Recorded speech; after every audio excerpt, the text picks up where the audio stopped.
এই মুহূর্তের যে বড় খবরের দিকে নজর রাখবো, যাদবপুর কাণ্ডে আরো এক পড়ুয়াকে গ্রেপ্তার করা হলো। সৌপ্তিক চন্দ্রকে গ্রেপ্তার করা হলো। যাদবপুরে ক্যাম্পাসে যে শিক্ষাবন্ধুর অফিসে আগুন লাগানোর ঘটনা ঘটে, সেই ঘটনায় সৌপ্তিক চন্দ্রকে এবার গ্রেপ্তার করা হলো। অর্থাৎ আরো এক পড়ুয়াকে গ্রেপ্তার করা হলো। যাদবপুরে সিভিল ইঞ্জিনিয়ারিং এর ছাত্র সৌপ্তিক চন্দ্র, তাকে এবার গ্রেপ্তার করা হলো। যাদবপুরে ক্যাম্পাসে শিক্ষাবন্ধু সমিতির অফিসে আগুন ধরিয়ে দেওয়ার যে ঘটনা ঘটেছিল, সেই ঘটনায় এবার গ্রেপ্তার সৌপ্তিক চন্দ্র।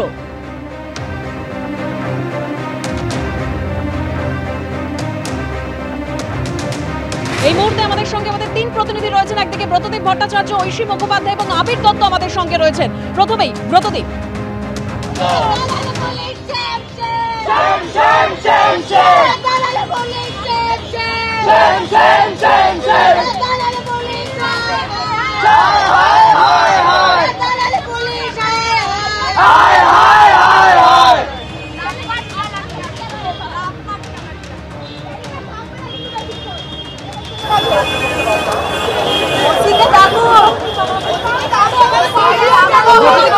যোগাযোগ বিচ্ছিন্ন হচ্ছে। আমাদের অপর প্রতিনিধি ঐশী মুখোপাধ্যায় রয়েছেন আমাদের সঙ্গে। ঐশী,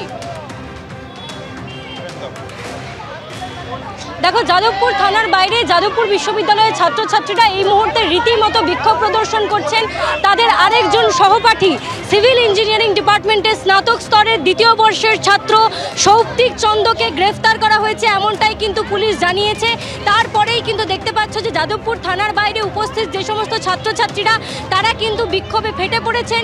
রীতিমতো স্লোগান তুলে শট চড়িয়ে তারা দাবি জানাচ্ছেন যে কী কারণে গ্রেপ্তারি তা তাদেরকে জানাতে হবে, এবং যেখানে আদালত থেকে এই একই কেসের নম্বরে দুজন জামিন পেয়ে গেল, সেখানে সেই একই কেসে একই মামলায় কি করে তারা আরও আরেকজনকে গ্রেপ্তার করছেন।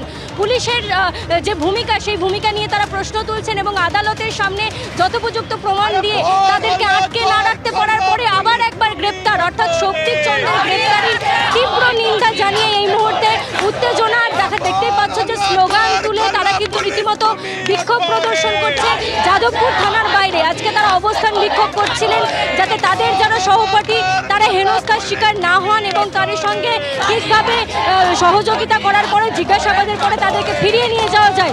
কিন্তু সেই মুহূর্তেই কিন্তু সন্ধ্যাবেলায় পুলিশ এসে বেরিয়ে জানিয়ে দিল যে সৌপ্তিক চন্দ্র, যে সিভিল ইঞ্জিনিয়ার ডিপার্টমেন্টের দ্বিতীয় বর্ষের ছাত্র স্নাতক স্তরে, তাকে কিন্তু গ্রেপ্তার করা হয়েছে। এবং তারপরে দেখতে পাচ্ছ স্লোগান তুলে রীতিমতো বিক্ষোভ প্রদর্শন করছে ছাত্রছাত্রীরা এই যাদবপুর পুলিশ স্টেশনের বাইরে। আমি স্লোগান শোনাব।